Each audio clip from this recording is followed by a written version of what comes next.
ಅವರು ಮನೆ ಓನರಿಗೆ ಫೋನ್ ಮಾಡಿದ್ದು ಸರ್ ನಮಗೆ. ನಿಮ್ಮ ಮನೆಯಲ್ಲಿ ನಮಗೆ ನಾನು ಲಿಂಕ್ ರೋಡಲ್ಲಿ ಕೆಲಸ ಮಾಡಬೇಕಾದ್ರೆ ನಮ್ಮ ಅಕ್ಕ ಅಲ್ಲಿ ಬಂದರು ನನ್ನ ಜೊತೆ ಇದಕ್ಕೆ ಸ್ಟೇ ಮಾಡೋಕ್ಕೆ. ಆಲ್ಮೋಸ್ಟ್ ನಾನು ಅಲ್ಲಿ 3 to 4 months ಕೆಲಸ ಮಾಡಿದೆ. ಆ ಜೊತೆಯಲ್ಲಿ ನಮ್ಮ ಅಕ್ಕ ನನ್ನ ಜೊತೆ 3 months ಸ್ಟೇ ಮಾಡಿದ್ರು. ಆವಾಗ ಆ ಟೈಮಲ್ಲಿ ನಮ್ಮ ಅಕ್ಕ ಡಿಸೆಂಬರ್ ತಿಂಗಳಲ್ಲಿ ಅವ್ರಿಗೆ ಆಫರ್ ಬಂತು, ಅಪಾಯಿಂಟ್ಮೆಂಟ್ ಲೆಟ್ರ್ ಬಂತು ಫ್ಯಾಷನ್ ಫ್ಯಾಕ್ಟ್ರಿಯಲ್ಲಿ. ಸೊ ಅವರಲ್ಲಿ ಜಾಯಿನ್ ಆದರು. ಆಲ್ಮೋಸ್ಟ್ ಅವರಲ್ಲಿ ಕೆಲಸ ಮಾಡ್ತಿದ್ರಲ್ಲ.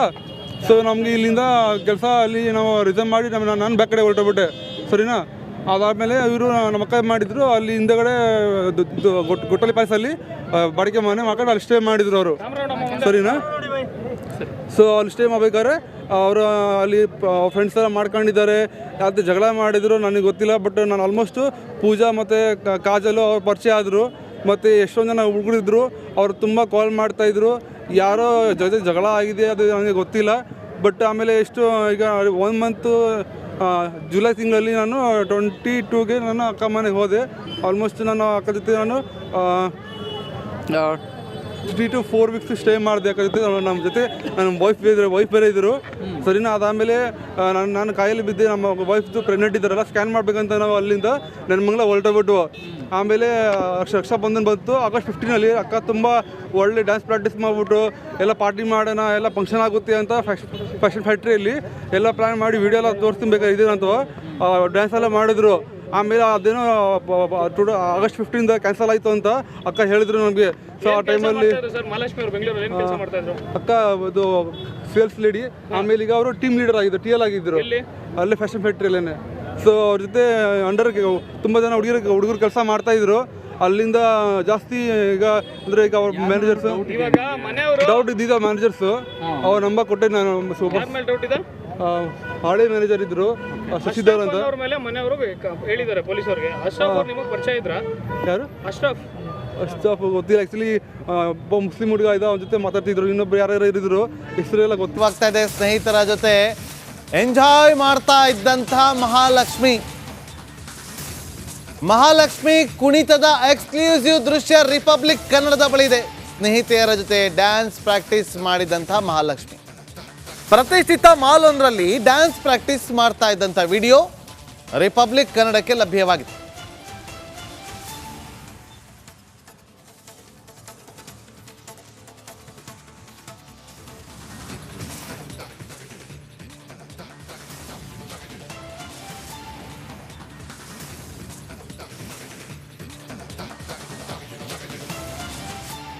ಈ ದೃಶ್ಯಗಳಲ್ಲಿ ಗಮನಿಸ್ತಾ ಇದ್ದಾರೆ. ಪ್ರತಿಷ್ಠಿತ ಮಾಲ್ ಒಂದರಲ್ಲಿ ಅಲ್ಲಿ ನಿಮಗೆ ಕಾಣಿಸ್ತಾ ಇದ್ದಾರೆ ಮಹಾಲಕ್ಷ್ಮಿ ಸ್ನೇಹಿತರ ಜೊತೆಯಲ್ಲಿ ಡ್ಯಾನ್ಸ್ ಪ್ರಾಕ್ಟೀಸ್ ಮಾಡ್ತಾ ಇರುವಂತಹ ದೃಶ್ಯಾವಳಿಯನ್ನು ಗಮನಿಸ್ತಾ ಇದ್ರಿ. ಪ್ರತಿಷ್ಠಿತ ಮಾಲ್ನಲ್ಲಿ ಕೆಲಸ ಮಾಡ್ತಾ ಇದ್ದಂತಹ ಮಹಾಲಕ್ಷ್ಮಿ ID ಕಾರ್ಡನ್ನು ಕೂಡ ಹಾಕ್ಕೊಂಡಿದ್ದಾರೆ. ನೋಡಿ ಇಲ್ಲಿ ಎದುರುಗಡೆ ನಿಮಗೆ ಕಾಣಿಸ್ತಾ ಇರೋದು ವೈಟ್ ಶೂ ಹಾಕ್ಕೊಂಡಿರುವಂಥ ಮಹಿಳೆನೇ ಮಹಾಲಕ್ಷ್ಮಿ.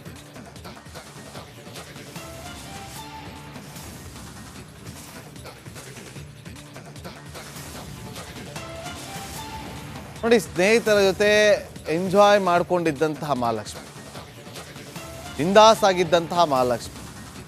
ಅಣ್ಣ ಅತ್ತಿಗೆ ಜೊತೆಲಿದ್ರು, 1 ವರ್ಷದಿಂದ ಜೊತೆಲಿದ್ರು. ಆದರೆ ಕಳೆದ ತಿಂಗಳು ಅವರನ್ನು ಮನೆಯಿಂದ ಕಳಿಸ್ಕೊಟ್ಟಿದ್ದಂತಹ ಮಹಾಲಕ್ಷ್ಮಿ ನನಗೆ ಅಡ್ಜಸ್ಟ್ ಆಗ್ತಿಲ್ಲ, ದಯವಿಟ್ಟು ನೀವು ಮನೆಯಿಂದ ಹೊರಗೆ ಹೋಗಿ ಅಂತೇಳಿ ಕಳಿಸ್ಕೊಟ್ಟಿದ್ಲಂತೆ. ಹಾಗಾಗಿ ಅಣ್ಣ ಅತ್ತಿಗೆ ವರ್ತೂರಿಗೆ ಶಿಫ್ಟ್ ಆಗಿದ್ರು. ಒಂದು ವೇಳೆ ಅಣ್ಣ ಅತ್ತಿಗೆ ವರ್ತೂರಿಗೆ ಶಿಫ್ಟ್ ಆಗದೆ ಇದ್ದಿದ್ರೆ ಇವತ್ತು ಮಹಾಲಕ್ಷ್ಮಿ ಈ ರೀತಿಯಾಗಿ ಭೀಕರವಾಗಿ ಕೊಲೆ ಆಗ್ತಾ ಇರಲಿಲ್ಲ. ನೋಡಿ ನಿಮಗೆ ಮಾರ್ಕ್ ಮಾಡಿ ಕೂಡ ತೋರಿಸ್ತಾ ಇದ್ದೀವಿ. ಸ್ನೇಹಿತೆಯರ ಜೊತೆ ಮಹಾಲಕ್ಷ್ಮಿ ಯಾವ ರೀತಿಯಾಗಿ ಡ್ಯಾನ್ಸನ್ನು ಮಾಡ್ತಿದ್ದಾಳೆ ಅಂತೇಳಿ ಆ ಒಂದು ವಿಡಿಯೋ ರಿಪಬ್ಲಿಕ್ ಕನ್ನಡಕ್ಕೆ ಲಭ್ಯ ಆಗಿದೆ. ದೃಶ್ಯಗಳಲ್ಲಿ ಕೂಡ ಗಮನಿಸ್ತಾ ಇದ್ದೀರಿ. ಒಂದು ಕಡೆ ಪೋಸ್ಟ್ ಮಾರ್ಟಮ್, ಮತ್ತೊಂದು ಕಡೆ ತನಿಖೆ, ಮತ್ತೊಂದು ಕಡೆ ಕುಟುಂಬಸ್ಥರ ಕಣ್ಣೀರು. ಬಿಂದಾಸ್ ಲೈಫನ್ನು ಲೀಡ್ ಮಾಡೋದಕ್ಕೆ ಅಂತ ಹೊರಟಿದ್ದಂತಹ ಮಹಾಲಕ್ಷ್ಮಿ. ಆಕೆ ಕಾಲ ಮೇಲೆ ನಿಂತಹ ಮಹಾಲಕ್ಷ್ಮಿ ಮದುವೆ ಆಗಿತ್ತು, ಮಗು ಕೂಡ ಇತ್ತು, 4 ವರ್ಷದ ಮಗಳು ಕೂಡ ಇದ್ಲು. ಎಲ್ಲರನ್ನೂ ಕೂಡ ಬಿಟ್ಟು ಒಂಟಿಯಾಗಿ ಜೀವನವನ್ನು ನಡೆಸೋದಕ್ಕೆ ಅಂತ ಮುಂದಾಗಿದ್ಲು. ಆದರೆ ಒಂಟಿ ಜೀವನವೇ ಇವತ್ತು ಆಕೆಯ ಸಾವಿಗೆ ಕಾರಣವಾಗೋಯ್ತಾ ಅನ್ನೋದು ಈಗ ಉದ್ಭವ ಆಗಿರುವಂಥ ಪ್ರಶ್ನೆ. ತನಿಖೆ ಇರಲ್ಲ ನನ್ನ ಕಡೆ ಅಂತ ನಾವು ಸೆಪ್ರೇಟ್ ಇಡ್ತೀನಿ ಅಂತ ಪೊಲೀಸ್ ಸ್ಟೇಷನಲ್ಲಿ ಕಂಪ್ಲೇಂಟ್ ಮಾಡಿ ಬಂದಿರೋದು. ನೆಲಮಂಗಲ ಸ್ಟೇಷನಲ್ಲಿ ನಾನಲ್ಲ, ಅವ್ರು ಕಂಪ್ಲೇಂಟ್ ಮಾಡಿರೋದು ನನ್ನ ಮೇಲೆ. ಏನಂತ ವಿಚಾರ ಗಲಾಟೆ ಆಗಿತ್ತು? ಗಲಾಟೆ ಏನಿಲ್ಲ, ಅದು ಮಾಮೂಲಿ ಫ್ಯಾಮಿಲಿ ಇಶ್ಯೂ ಅಷ್ಟೇ. ನಿಮಗೆ ವಿಚಾರ ಯಾವಾಗ ಬಂತು? ಏನಂತ ಬಂತು? ನಿನ್ನೆ 12 ಗಂಟೆಗೆ ಗೊತ್ತಾಯ್ತು ಸರ್. ರಾತ್ರಿ ಫೋನ್ ಮಾಡಿದ್ದು 9 ಗಂಟೆಗೆ. ಮ್ಯಾನೇಜರ್ ಫೋನ್ ಮಾಡಿದ್ದು ಮನೆ ಓನರ್. ಇಲ್ಲಿ ಮನೇಲಿ ಎಲ್ಲ ವಾಸನೆ ಬರ್ತಾ ಇದ್ದೆ. ಬೀಗ ಇಲ್ಲ, ನಾವು ಹೊಸ ಬೀಗ ಮಾಡಿ ಕೊಡ್ತೀನಿ, ಬೀಗ ಕೊಡ್ತೀನಿ, ಬೀಗ ತೆಕ್ಕಿ ಬನ್ನಿ, ಬೀಗ ತೆಕ್ಕಿ ಮನೆ ಬೀಗ ತೆಕ್ಕಿ ಅಂತ ಹೇಳಿದ್ದು. 12 ಗಂಟೆಗೆ ನಾವು ಬಂದು ಬೀಗ ತೆಗೆದಿದ್ದೀನಿ ಸರ್. ಬೀಗ ತೆಗ್ದು ಒಳಗಡೆ ಮಹಾಲಕ್ಷ್ಮಿದು ಹೆಣ ಎಲ್ಲ ಫ್ರಿಜಲ್ಲಿ ತುಂಬಿದ್ದು ಸರ್.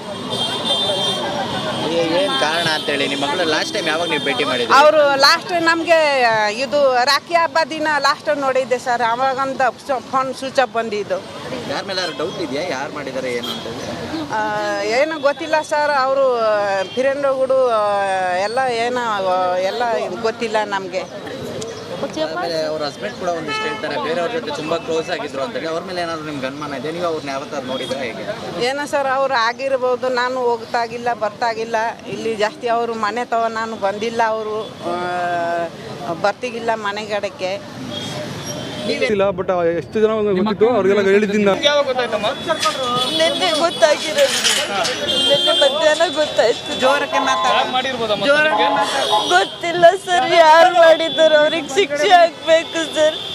ಸಾಯಿಸಿದ್ರೆ ಈ ತರ ಪೀಸ್ ಮಾಡಿ ಯಾವತ್ತೇ ಆ ಹೆಣ್ಮಗನ್ನು ಸಾಯಿಸ್ಬಾರ್ದು ಸರ್. ನಿಮ್ಮ ಸಿಸ್ಟರ್ನ ಯಾವ ಲಾಸ್ಟ್ ಟೈಮ್ ನೀವು ನೋಡಿದ್ದು? 1 ವರ್ಷ ಆಯ್ತು ಸರ್, ನಿನ್ನೆ ಆ ಪರಿಸ್ಥಿತಿಯಲ್ಲಿ ನೋಡಿದ್ದು. ಯಾಕೆ ಅಷ್ಟೊಂದು ಲಾಂಗ್ ಗ್ಯಾಪ್ ಆಗಿತ್ತು? ಏನಾಗಿತ್ತು ಸರ್? ನಾವು ಮದುವೆ ಆಗಿದ್ದು ಸರ್, ಬೇರೆ ಇದ್ದೀವಿ ಗಂಡನ ಮನೆಯಲ್ಲಿ. ಅವತ್ತಿಂದ ಮಾತಾಡಿಲ್ಲ ನಾನು. 1 ವರ್ಷ ಆಯಿತು, ಮಾತಾಡೋಕ್ಕೂ ಸಿಗ್ಲಿಲ್ಲ. ಕೊನೆಗೂ ನನ್ನ ತಂಗಿ ಹತ್ರ ನಿನ್ನೆ ಹೋದಾಗ ನೋಡಿದ್ರೆ ಡೆತ್ ಆಗಿ ಆಲ್ರೆಡಿ ಪೀಸ್ ಆಗಿ ಫ್ರಿಜ್ಜಲ್ಲಿ ಹಾಕಿಬಿಟ್ಟಿದ್ರು. ಯಾರ ಮೇಲಾದ್ರೂ ಅನುಮಾನ ಇದೆಯಾ ನಿಮ್ಗೆ? ನನಗೆ ಯಾರು ಗೊತ್ತಿಲ್ಲ ಸರ್, ಆ ಥರ ನನಗೆ ಏನು ಗೊತ್ತಿಲ್ಲ. ಯಾರು ಮಾಡಿದಾರೋ ಅವ್ರಿಗೆ ಶಿಕ್ಷೆ ಆಗ್ಲೇಬೇಕು, ಸುಮ್ಮನೆ ಬಿಡಬಾರ್ದು ಸರ್. ತುಂಬ ಇದ್ರಲ್ಲಿ ಮರ್ಡರ್ ಮಾಡಿದ್ದಾರೆ, ಆ ಥರ ಯಾರು ಮಾಡಲ್ಲ ಮನುಷ್ಯರಿಗೆ. ಅಷ್ಟೊಂದು ಇದ್ರಲ್ಲಿ ಸಾಯಿಸ್ಬಿಟ್ಟಿದ್ದಾರೆ. ನಿನ್ನೆ ಗೊತ್ತಾಗಿರೋದು, ನಿನ್ನೆ ಮಧ್ಯಾಹ್ನ ಗೊತ್ತಾಯ್ತು. ಜೋರಕ್ಕೆ ಗೊತ್ತಿಲ್ಲ. ಮತ್ತಷ್ಟು ಮಾಹಿತಿಯನ್ನು ಕೊಡೋದಕ್ಕೆ ಬೌರಿಂಗ್ ಆಸ್ಪತ್ರೆಯ ಬಳಿಯಿಂದಲೇ ನನ್ನ ಸಹೋದ್ಯೋಗಿ ಸವಿತಾ ಈಗ ಲೈವ್ನಲ್ಲಿ ಜಾಯ್ನ್ ಆಗಿದ್ದಾರೆ. ಸವಿತಾ, ಈಗ ಕುಟುಂಬಸ್ಥರು ಏನು ಹೇಳ್ತಿದ್ದಾರೆ? ಯಾರ ಮೇಲಾದರೂ ಅನುಮಾನವನ್ನು ವ್ಯಕ್ತಪಡಿಸ್ತಾ ಇದ್ದಾರಾ ಅಥವಾ ಹೇಗೆ ಸವಿತಾ?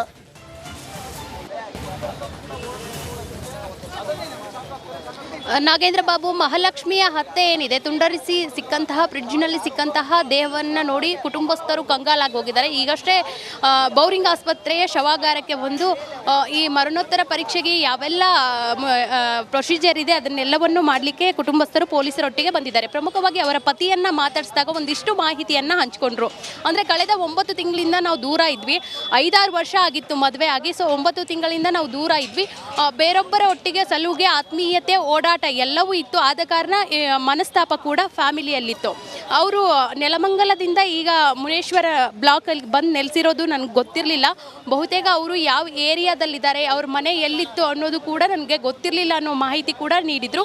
ಈಗಾಗಲೇ ಅರ್ಷದ್ ಎಂಬ ವ್ಯಕ್ತಿ ಜೊತೆ ಕ್ಲೋಸ್ ಆಗಿದ್ದರು. ಆದ ಕಾರಣದಿಂದಾಗಿ ನಾನು ಕೂಡ ಠಾಣೆಯಲ್ಲಿ ದೂರು ದಾಖಲು ಮಾಡಿದ್ದೀನಿ ಅಂತ ಅನ್ನೋ ಮಾಹಿತಿ ಕೂಡ ಹೇಳಿದರು. ಇನ್ನು ಹೆತ್ತ ತಾಯಿ ಮಗಳ ದೇಹವನ್ನು ತುಂಡರಿಸಿ ಫ್ರಿಡ್ಜ್ನಲ್ಲಿ ಇಟ್ಟಿದ್ದನ್ನು ನೋಡಿ ನಿಜಕ್ಕೂ ಶಾಕ್ ಆಗಿದ್ದಾರೆ. ಆರಂಭಿಕದಲ್ಲಿ ಅವರೊಂದು ವಿಡಿಯೋ ಕೂಡ ಮಾಡಿರ್ತಾರೆ. ಅಂದರೆ ಒಳಭಾಗದಲ್ಲಿ ಹೋದಾಗ ಅವರು ಫ್ರಿಡ್ಜಲ್ಲಿ ಮಗಳ ಮೃತದೇಹ ಇರುತ್ತಂತ ಅಂದಾಜು ಕೂಡ ಮಾಡಿರಲ್ಲ. ತೆಗೆದು ಕೂಡಲೇ ಆಲ್ ಆಫ್ ಸಡನ್ ತಾಯಿ ಮತ್ತು ತಂಗಿ ಶಾಕ್ ಆಗ್ತಾರೆ. ಸೊ ತಂಗಿ ಕೂಡ ಹೇಳೋದೇನೆಂದರೆ, ನನ್ನ ಅಕ್ಕನ ಮೃತದೇಹವನ್ನು ಆ ಸ್ಥಿತಿಯಲ್ಲಿ ನೋಡಿ ನನಗೆ ಶಾಕ್ ಆಯಿತು. ಈ ರೀತಿ ಯಾರು ಮಾಡಿದ್ದಾರೆ ಅವರಿಗೆ ನಿಜಕ್ಕೂ ಶಿಕ್ಷೆ ಆಗಬೇಕನ್ನೋ ಆಕ್ರೋಶ ಕೂಡ ಹೊರಹಾಕಿದ್ರು. ಪ್ರಮುಖವಾಗಿ ದೇಹವನ್ನು 60ಕ್ಕೂ ಅಧಿಕ ಒಂದು ದೇಹವನ್ನು ತುಂಡರಿಸಿದ್ದು ನಿಜಕ್ಕೂ ಶಾಕ್ ಆಗಿದೆ. ಅಷ್ಟೇ ಅಲ್ಲದೆ ತಾಯಿ ಕೂಡ ಹೇಳಿದರು, ಕಳೆದ ರಕ್ಷಾಬಂಧನದಲ್ಲಿ ನಾನು ಮಗಳನ್ನು ನೋಡಿದ್ದೆ, ಅದಾದ ಬಳಿಕ ಅವರನ್ನು ನೋಡಿರಲಿಲ್ಲ. ಇನ್ನು ತಂಗಿ ಮೀನಾ ಅವರು ಕೂಡ ಹೇಳಿದ್ದು, ನಾನು ಅಕ್ಕನನ್ನು ನೋಡಿ 1 ವರ್ಷ ಆಗಿತ್ತು, ಅವರು ಬೇರೆ ಇದ್ದರು. ಅಂದರೆ ಭಾವನೊಟ್ಟಿಗೆ ಇರಲಿಲ್ಲ, ನೆಲಮಂಗಲದಲ್ಲಿ ಮುಂಚೆ ಇದ್ದರು. ಈಗ ಅಂದರೆ ವಯಲ್ ಕವಲ್ ಮುನೇಶ್ವರ ಬ್ಲಾಕ್ನಲ್ಲಿ ನಿಲ್ಲಿಸಿದ್ರು ಅಂತ. ಒಟ್ಟಾರೆ ಕುಟುಂಬಸ್ಥರು ಪೊಲೀಸರ ಒಟ್ಟಿಗೆ ಈಗಾಗಲೇ ಬೌರಿಂಗ್ ಆಸ್ಪತ್ರೆಯ ಶವಾಗಾರಕ್ಕೆ ಬಂದು ಈ ಪ್ರೊಸೀಜರ್ ಏನಿರುತ್ತಲ್ಲ ಇನ್ಕ್ವೆಸ್ಟ್ ರಿಕ್ವೆಸ್ಟ್ ಮತ್ತೆ ಸಂಪರ್ಕ ಮಾಡ್ತೀವಿ. ಹಾಗೆ ಸಂಪರ್ಕದಲ್ಲಿ ಈಗ ಬ್ರೇಕಿಂಗ್ ಅಪ್ಡೇಟ್ ಲಭ್ಯ